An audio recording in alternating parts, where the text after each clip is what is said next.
we are going to look into the four quantum numbers that were generated by Erwin Schrödinger. Although out of the four, three were developed by Erwin Schrödinger. So the principal quantum number can still be referenced back to Nebel. So according to Nebel model, if this is the nucleus, inside the nucleus we have the nucleons, the protons and the neutron. Then we have electron revolving around it in a particular orbit. The electron closest to the nucleus are said to have the least energy, and that is the first principal quantum number, or the first energy level. Then we have some electrons with higher energy. They appear in the second energy level, the third, the fourth, and the likes. So these electrons are said to be in the first energy level, second energy level, third energy level, fourth energy level. Then we continue to get to the seventh energy level. So all the electrons in the first energy level are said to be in the K shell. This is labeled as K.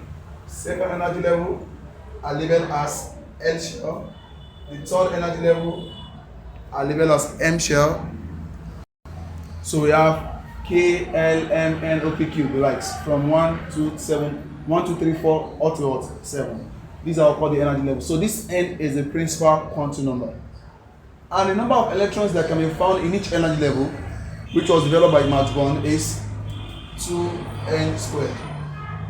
So meaning in K shell, total number of electrons is, if you put 1 here, 1 squared times 2 is 2. In L shell, 2 squared, 2 times 4, that is 8.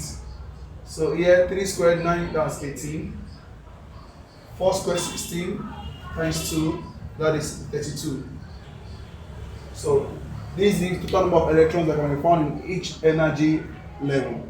So this number 1, 2, 3, 4 are called the principal quantum number.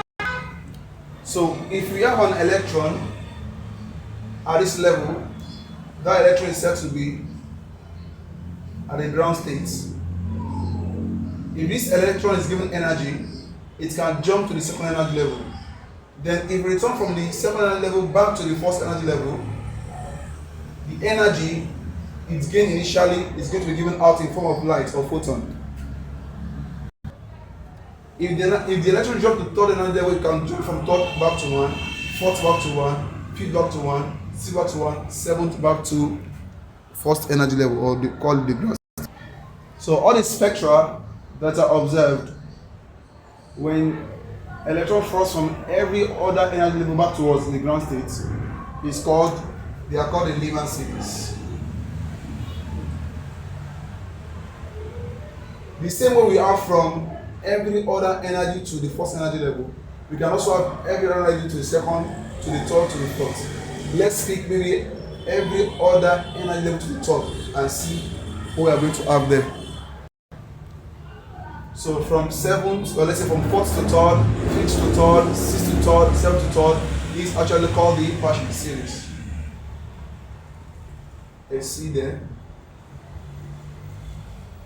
So every series has its names.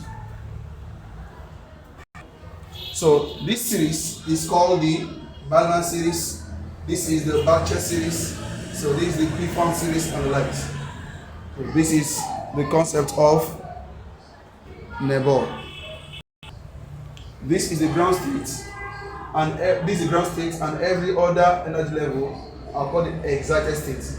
And like I said in the previous lesson, this only explains the spectra for hydrogen atom. If you have atoms that have multiple electrons, Nebel cannot explain. So meaning the Nebel model, the planetary model cannot explain. So, and that will take us to other quantum numbers. So I said earlier on that this principal quantum number is also called the energy level, or we can call it the shell. Now let's move to the second quantum number, the principal or azimuthal quantum number. Sorry, the subsidiary or azimuthal quantum number. We use letter L to denote the subsidiary, or call it the azimuthal quantum number. This actually tells us what happened in each sub-energy level. For the electron cloud model, we don't take the path. The electron doesn't have a particular path. It has what we call electron cloud around the nucleus. Now, something like this is what we call the electron cloud. So we are not using one particular orbit. So for this region, where there is maximum probability of finding an orbiter, about 90% chance. So after this, we have a region where the probability is very low, then another region where the probability is very high. So this is what we call orbiter. This region, the probability is nearly zero. Here, probability is nearly 100%, about 90%. So we don't have another one and the likes. So this is the electron cloud model. So the azimuthal or subsidiary quantum number tells us what happened in each energy level. So instead of using a single path, we use a region around the nucleus. And it basically tells us the shape or what happens in the sub-energy level or subshell. In each sub-energy level, that is where we have the orbiters.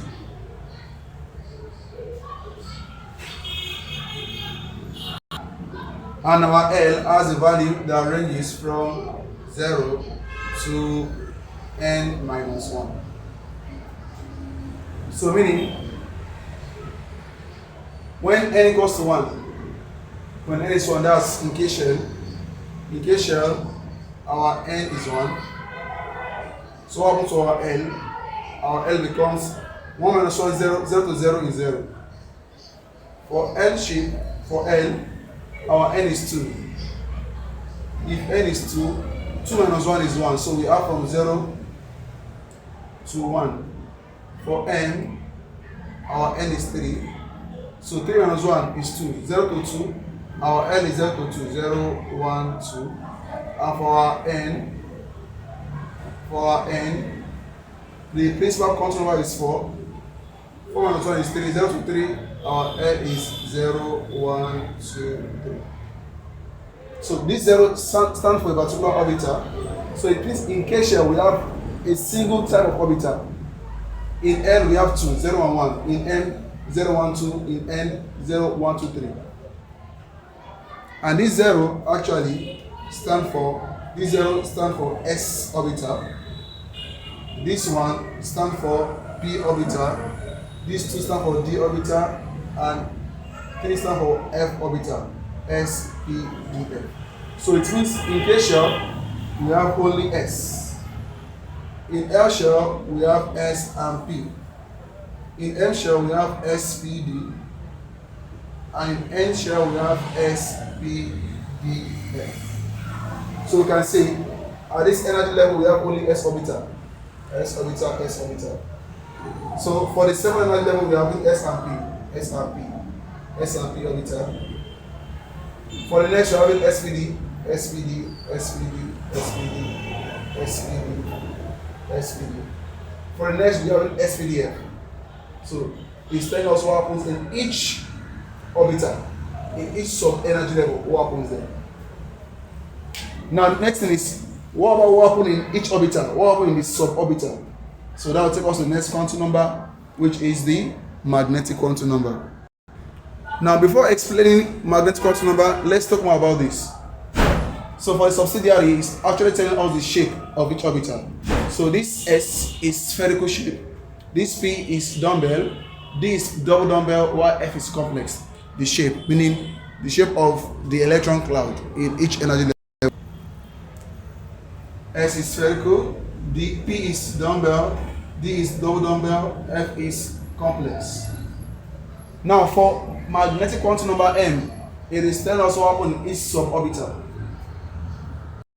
So for the magnetic quantum number, it's actually giving us the number of spatial orientations, or we'll call it the degeneracy of the orbitals in subshells or in suborbitals. And this M has a value that ranges from minus L to L. So let's take for S is 0. So from minus 0 to 0 is 0. P is 1. So that will be from minus 1 to 1. D is 2, that will be 4 minus 2 to 2. F is 3, so that will be 4 minus 3 to 3. So we can say for S orbital it has 0 degeneracy. The number of degenerate orbital in S is 0. While P it has 3 degenerates, D it has 5, and F it has what? 7. And lastly is the spin quantum number, which actually tells us what happened in each degenerate orbital. And for orbital, we use a rectangle or a square to represent each orbital. For example, for S orbital, we have this. For P, we have this. Same goes for D and F. So for spin quantum number, it's telling us that in each orbital, we can have maximum of 2 electrons and a spin in opposite direction. If one spin towards the north, the other spin towards the south. So for the spin quantum number, for this, we are going to have one arrow facing up, one facing down.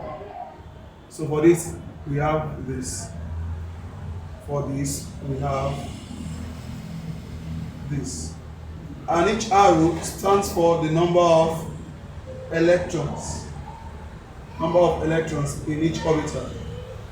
So we can say vividly from here that for S orbital, it can take 2 electrons. For P orbital, it can take 6 electrons. For D orbital, it can take 10 electrons. And for F orbital, it can take 14 electrons. So S, no degenerate orbital. P, 3 degenerate orbital. D, 5 degenerate orbital. F, 7 degenerate orbital. So these are the 4 quantum numbers. The question is, what is the use of this? We are going to see this very soon.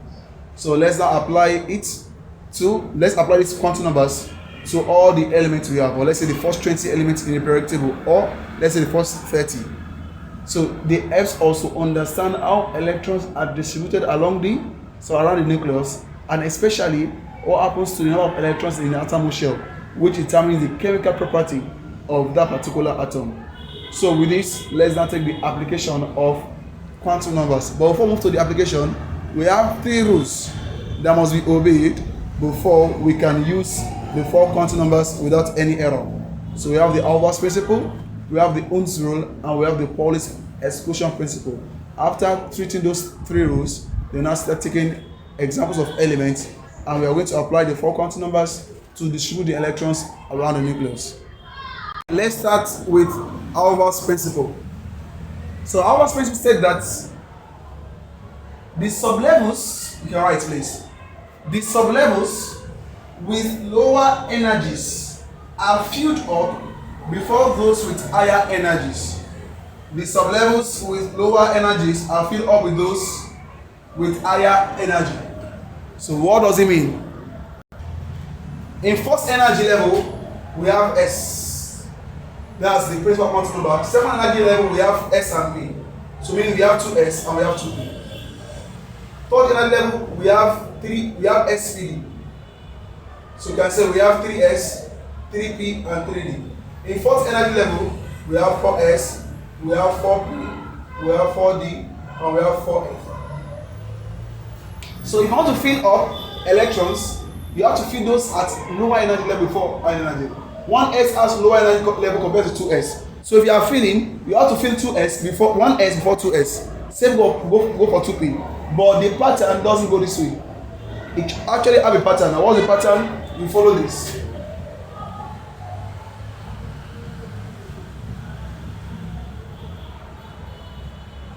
Sorry, this is what we before. This is before the.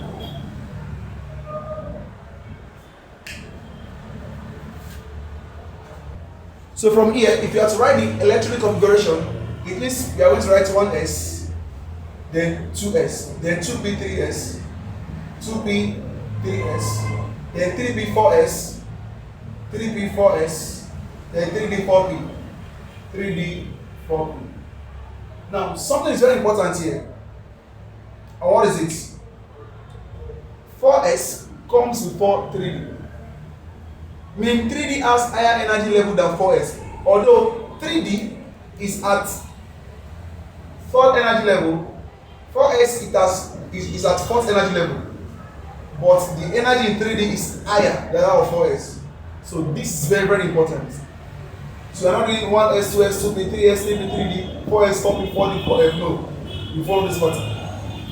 And we said initially that for s orbital it can take maximum of 2, for p it can take 6, for d it can take 10, for f it can take 14.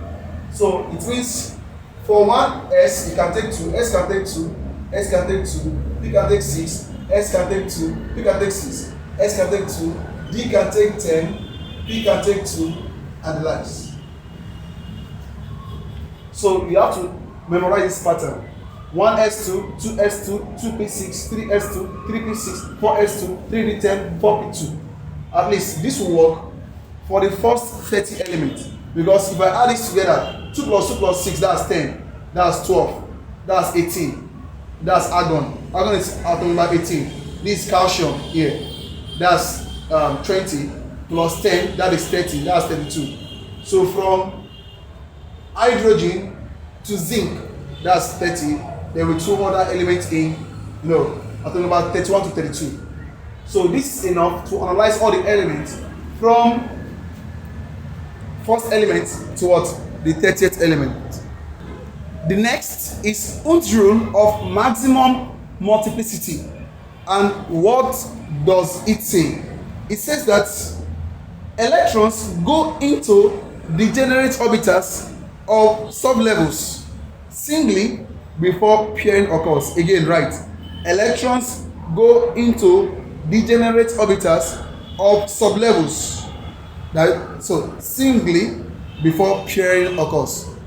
To understand this, we have to use orbitals we have to use magnetic quantum number here. So these are in the same level, all 2p and 2s same level, 3s, 3p, 3d same level. So if you want to put in the electron, you have to single before you double.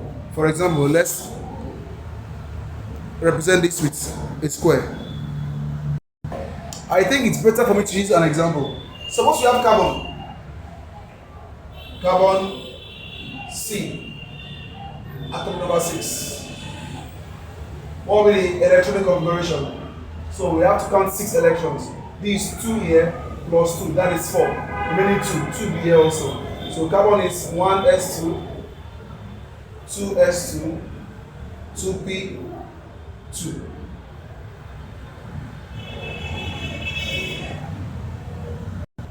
This is the electronic configuration of carbon. 2 plus 2 plus 2 makes 6.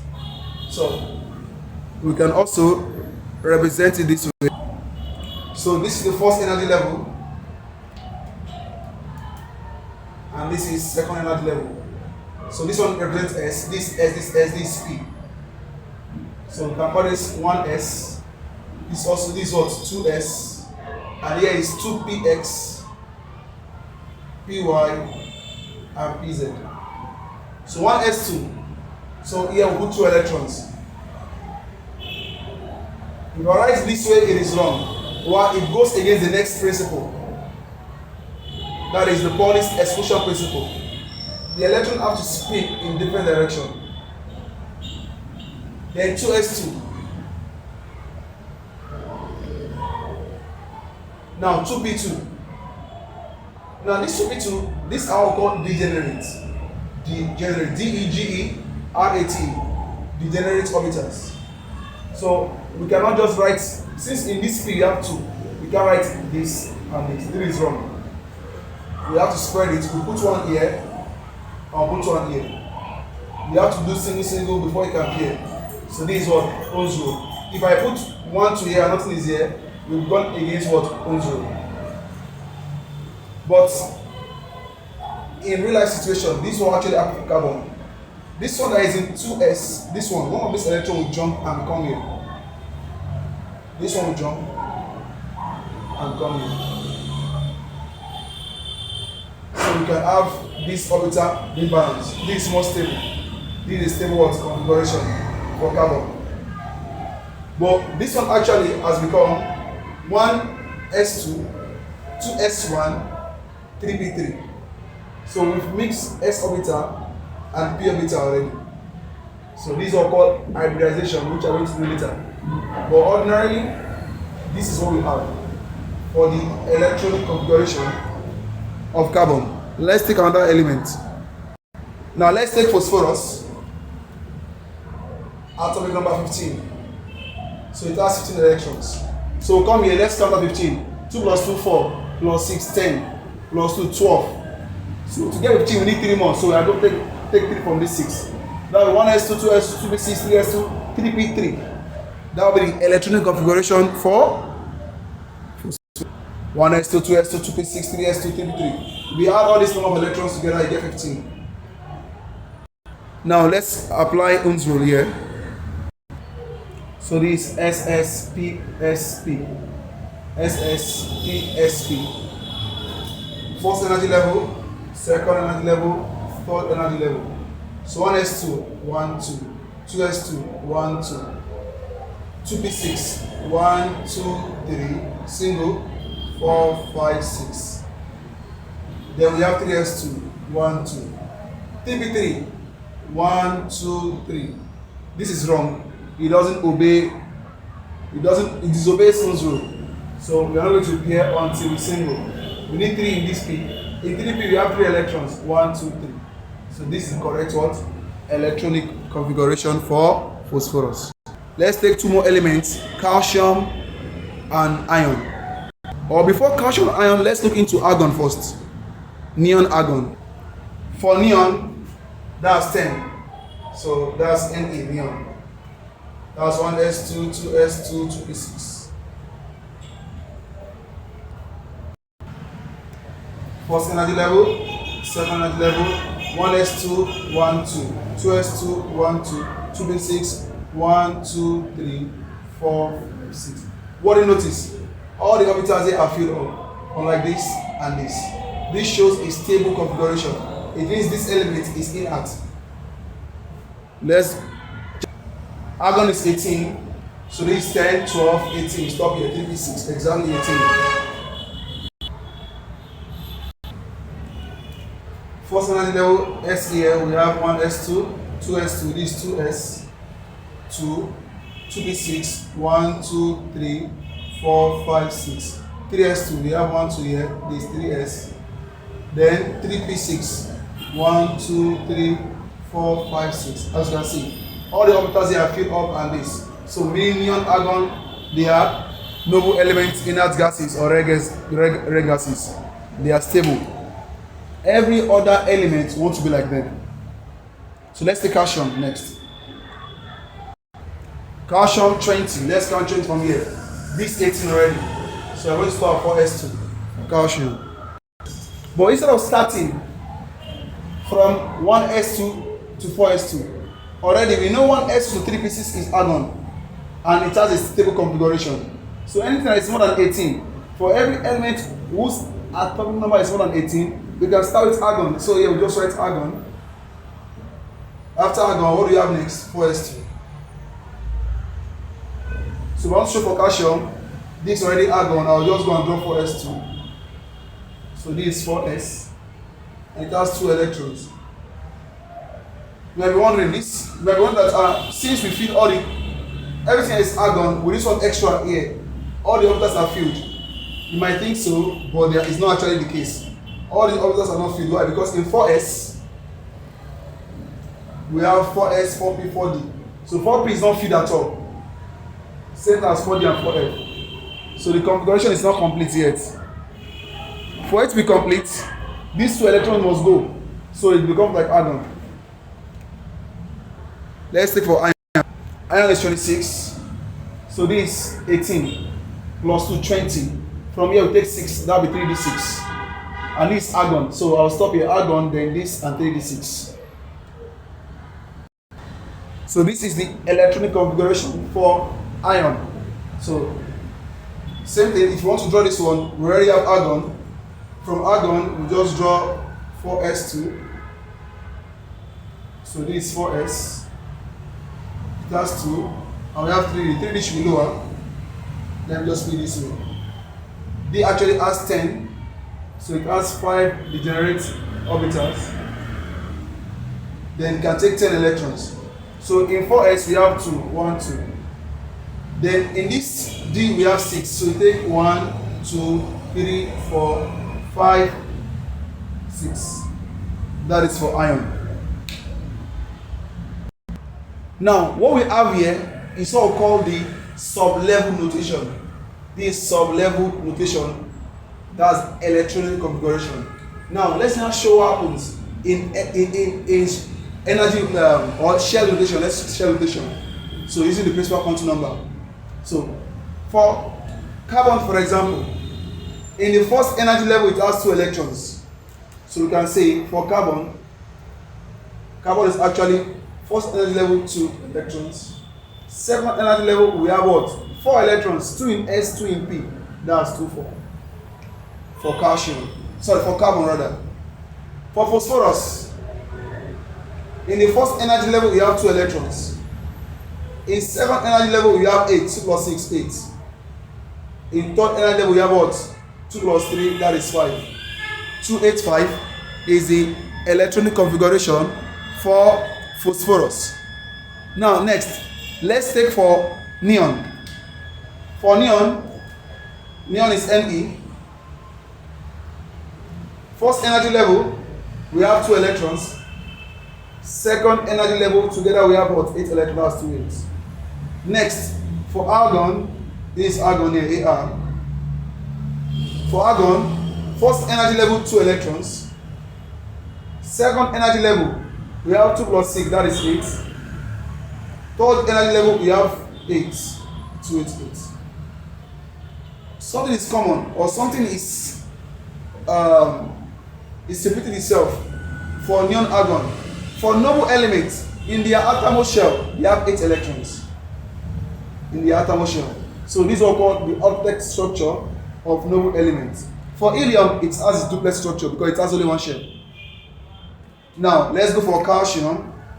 For calcium is argon 288. Argon 288. And in the fourth energy level we have 2 electrons, that's 2882. For iron, it's also iron. For iron is also argon. Argon is 288. This argon. But in the fourth energy level it has 2. In the fourth energy level it has 2. And in the third energy level, remember this is 3d6. In third energy level it has 6 electrons. But in third we only put this 8. But we have to add that 6 to this 8. So it becomes what? 14. So iron is 2 8 14 2. Why?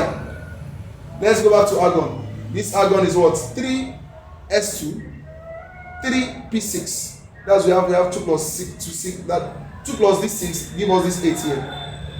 This 8 here. Now for iron, inside this argon we have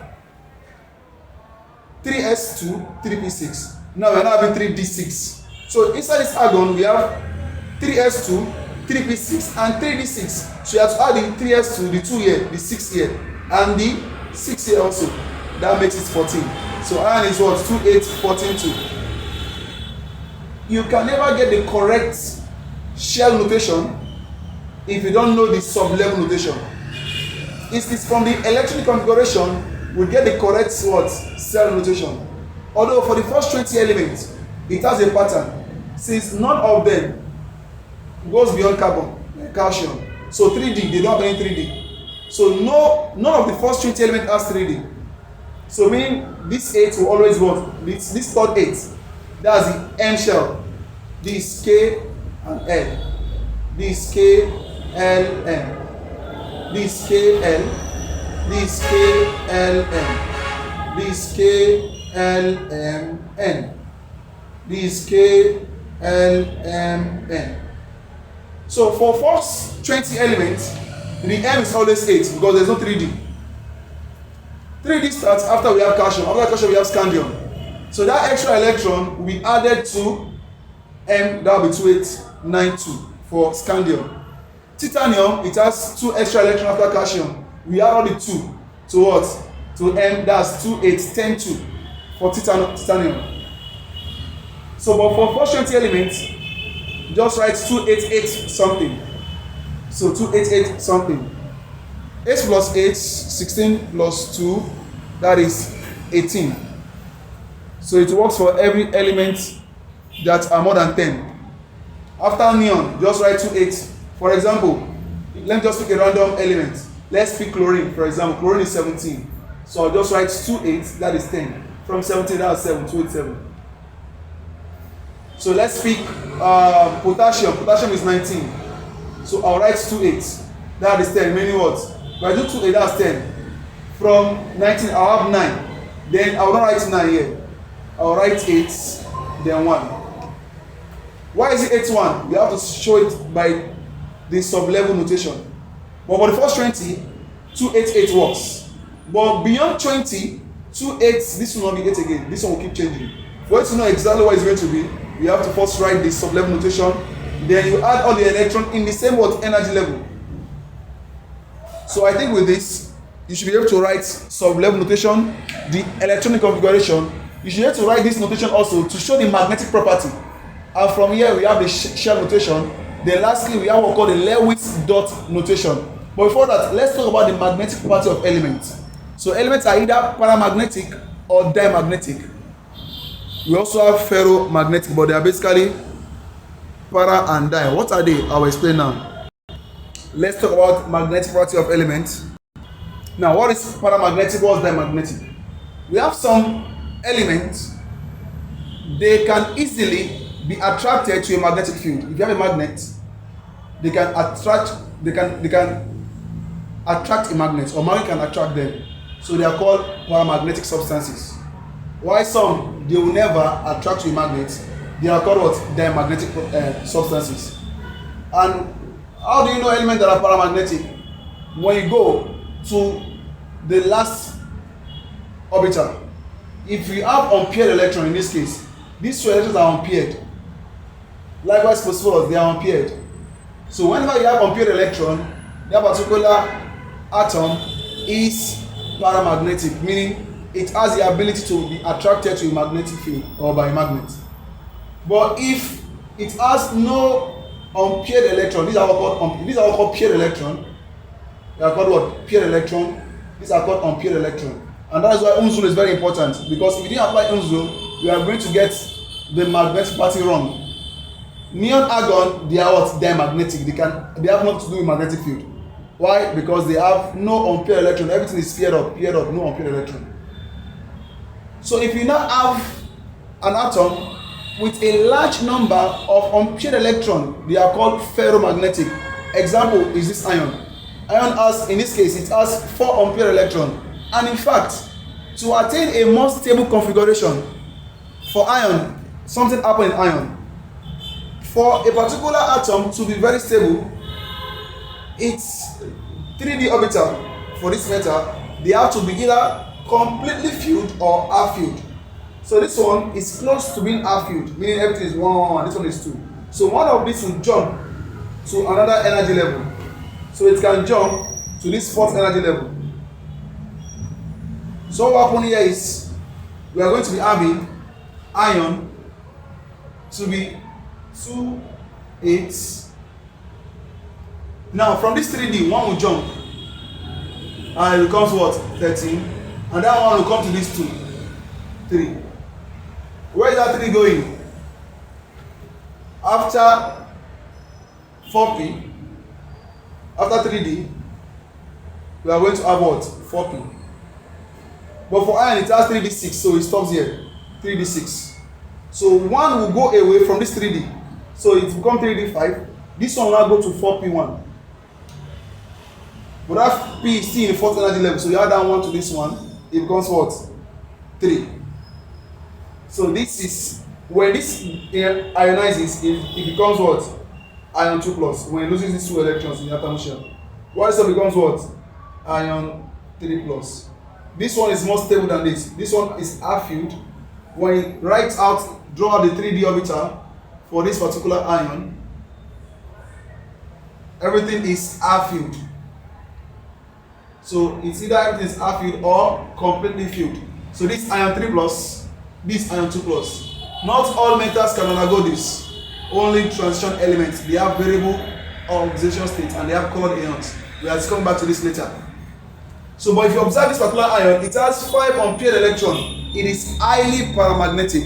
When a particular metal is highly paramagnetic, we say they are ferromagnetic. From the word ferrum from the Latin of iron. So, ferromagnetic. They are what? They are highly paramagnetic, meaning they have high number of unpaired electrons. So we can say all ferromagnetic substances are paramagnetic, but not all paramagnetic are ferromagnetic. Special paramagnetic are all ferromagnetic. But you see this diamagnetic, there is nothing special about them. Once you don't have any unpaired electron, they are what? Diamagnetic. They will have no magnetic property. That is one. Then lastly, we have the Pauli's exclusion principle, which states that no two electrons of the same atom can have the same value for all the 4 quantum numbers. So, meaning every electron, they cannot have the same characteristics. One thing will differ. Even if they have the same principal quantum number, meaning they are in the same energy level, they have the same subsidiary quantum number, maybe they are all in S or all in P, and they have the same magnetic quantum number, meaning they are inside the same box. This and this, they have the same magnetic quantum number. Then their spin quantum number will be different, meaning if one spin up, the other must spin down. So for this particular one, they are both in second energy level, same principal quantum number. They are both in S orbital, same what? Azimuthal quantum number or subsidiary quantum number. They are both into what? These two electrons are both inside what? This S. Sorry, so they are both inside this S. So that's magnetic quantum number. But one spin up, one spin down. They have a different spin quantum number. That is why, according to Pauli's exclusion principle, it says that no two electrons of the same atom can have the same value for all the 4 quantum numbers. If they have the same principal quantum numbers, the same subsidiary or azimuthal quantum numbers, the same spin the same magnetic quantum number, they must have different what? Spin quantum number. If it's spin up, it's taken to be plus half. If it's spin down, it's taken to be what? Minus half. So, and I believe with this, you already understand quantum numbers. So far, we are done with atomic models and quantum numbers. The next is to look into periodic table, where every element are arranged in order. They are arranged in both period. Period means horizontal row, and we have column, vertical row. And from there, there is what we call periodicity. There is a kind of variation in their chemical property and their physical property as move across the period and down the road. So we are going to look into that, and we'll classify elements in that periodic table. And how is the periodic table established? It is established from the 4 quantum numbers also. So from the atomic models, the last model, the electron cloud model, which is the modern one we use, we got the quantum numbers. From the quantum numbers, we generate the periodic table. From the periodic table, we understand more about atoms and elements very well. Then after that, we can now go to chemical combination. After that, then we can proceed to other parts of physical chemistry. This will mark the end of quantum numbers. Sorry, before that, I said there are 3 ways of denoting atoms. First is using sublevel orbitals, that's electron configuration. Next is use shell notation. Then lastly, we have Lewis dot notation. In Lewis dot notation, we write the symbol of that element. For example, for phosphorus, we write P. In the atom shell, we have 5 electrons. 5, that's weight 5. And that's why these 2 are paired, and these 3 are what? Single. So, since you have 5, you can just put 1 electron on each side, 3, then the 5th one here, 5. So these 2 are paired, while this one are what? Unpaired electron. So, paired electron, unpaired electron, they are also called what? Lone pair. Lone pair, unpaired electrons. So these are called Lewis notation. Then, for carbon, C, in the atom shell it has 4. So you can put 4 electrons in each side. That is for carbon. For, let's say, nitrogen, for example, nitrogen is atom number 7, so it is what? 2, 5. So since it's 2, 5, outside we have 5 electrons, it's going to be similar to phosphorus. So for nitrogen, we'll put 1, 2, 3, 4, then the fifth one, 5. So oxygen also, for oxygen, atom number 6, it is what? 2, 4. Sorry, 2, 6, atom number 8. Oxygen is atom number 8. So in the atom shell we have 6 electrons. So we put 4 first. 1, 2, 3, 4. The remaining 2, we pair them up. You can put 5 here, 6 here. So for oxygen it has 2 lone pairs, 2 unpaired. For carbon it has 4 unpaired. For phosphorus 1 lone pair, 3 unpaired. For nitrogen 1 lone pair, 3 unpaired. And all these unpaired electrons, they are what are useful for chemical bonding, especially if you have non-metals. So but let's stop it for now. So by the time we get to chemical bonding, we are going to apply this under chemical combination. So expect the video for the next class, which is periodic table. You can now end it here. Thank you.